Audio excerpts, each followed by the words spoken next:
আসসালামু আলাইকুম প্রিয় দেশবাসী। 2026 সালের জাতীয় নির্বাচনটা হবে একটি ব্যতিক্রম নির্বাচন।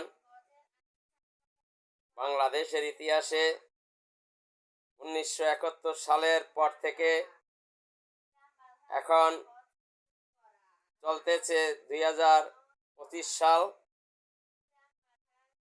54 বৎসরে বাংলাদেশের ইতিহাসে এরকম নির্বাচন আর হয় নাই, আর হবে কি না সেটাও সন্দেহ আছে।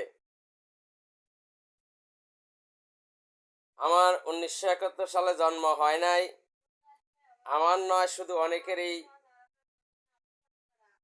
জন্ম হয় নাই।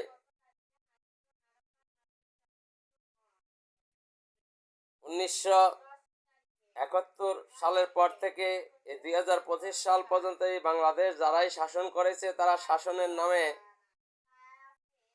শোষণ করেছে। এদেশের মানুষকে তারা সুখ শান্তি দিতে ব্যর্থ হয়েছে। 2024 গণ অভ্যুত্থানের পরে একটা সুযোগ এসছে পরিবর্তনের। এই সুযোগ যদি আপনি আমি কাজে লাগাতে না পারি তাহলে আবারও আমাদেরকে একটা চরম খেসারত দিতে হবে, কারণ সুযোগ সব সময় আসে না, আর সুযোগ আসলে সে সুযোগ হাতছাড়া করতে হয় না। এজন্য 2026 সালের এই নির্বাচনটা হবে একটা ক্রিটিক্যাল নির্বাচন। এই নির্বাচনে অনেক রাজনৈতিক দল তাদের নীতি এবং আদর্শ বিক্রি করে দিবে। এখন বাংলাদেশে বর্তমানে সবচেয়ে রাজনৈতিক শক্তিধর দল হচ্ছে বাংলাদেশ জামায়াত ইসলাম, ইসলামী আন্দোলন বাংলাদেশ, এবং এই দুই দলের সাথে যারা আসন সমঝোতার জন্য একত্র হয়েছে 8 দল। এই 8 দল বাংলাদেশে বর্তমানে সবচেয়ে বড় রাজনৈতিক দল। আগামী বাংলাদেশ ইনশাআল্লাহ তাদের হাতেই গঠন হবে ইনশাআল্লাহ।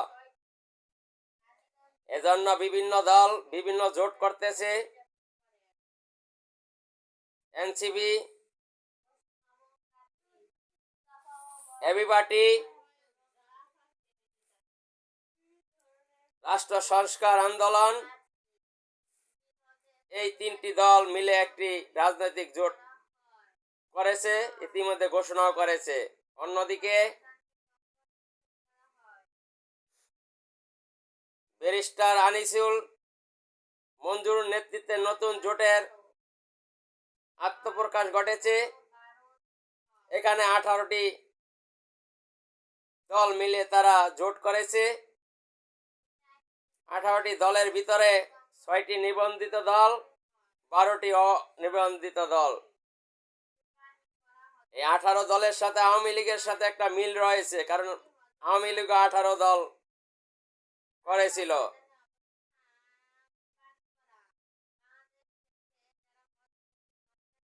বিভিন্ন জোট মহাজোট এখন হইতেছে, তবে খেলা হবে 8 দল, বিএনপি, এবং যদি এই 18 দল আইনিভাবে টিকে যায় তাহলে তাদের সাথে।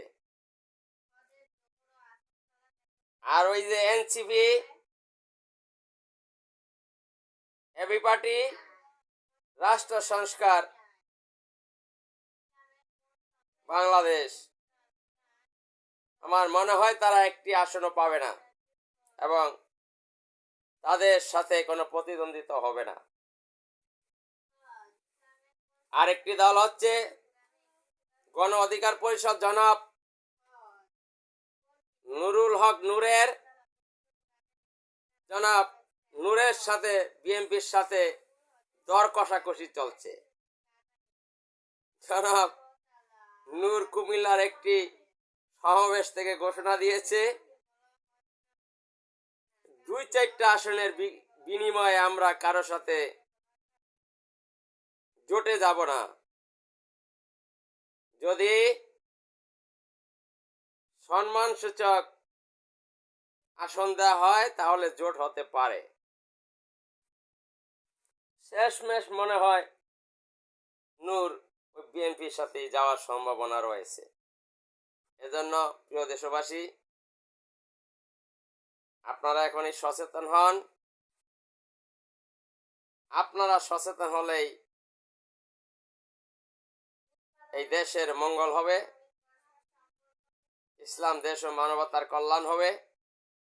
আর আপনি আমি যদি সচেতন না হই, তাহলে এই বিগত দিনে যে ফ্যাসিস্ট দেশ চালিয়েছিল তাদের হাতে এই দেশ চলে যাবে। দেশ একটা অন্য গন্তব্যে পৌঁছবে। আমরা সেই আগের মতো নেই, নির্যাতিত নিষ্পেষিত হব। কারণ আল্লাহ বলেছেন, তোমাদের ভাগ্য তোমাদেরকেই পরিবর্তন করতে হবে। আপনি আমি যদি চেষ্টা না করি, আপনার আমার এই ভাগ্যের পরিবর্তন ঘটবে না কিয়ামত পর্যন্ত। এজন্য আগামী নির্বাচনে শপথ গ্রহণ করুন। আমরা আর এই দল সেই দল, সেই পুরনো ফ্যাসিস্ট নতুন ফ্যাসিস্ট কার দেখতে চাই না। আমরা আগামী নির্বাচনে 8 দলীয় জোটকে বিজয়ী করে তাদের হাতে এদেশের ক্ষমতা তুলে দেব ইনশাল্লাহ।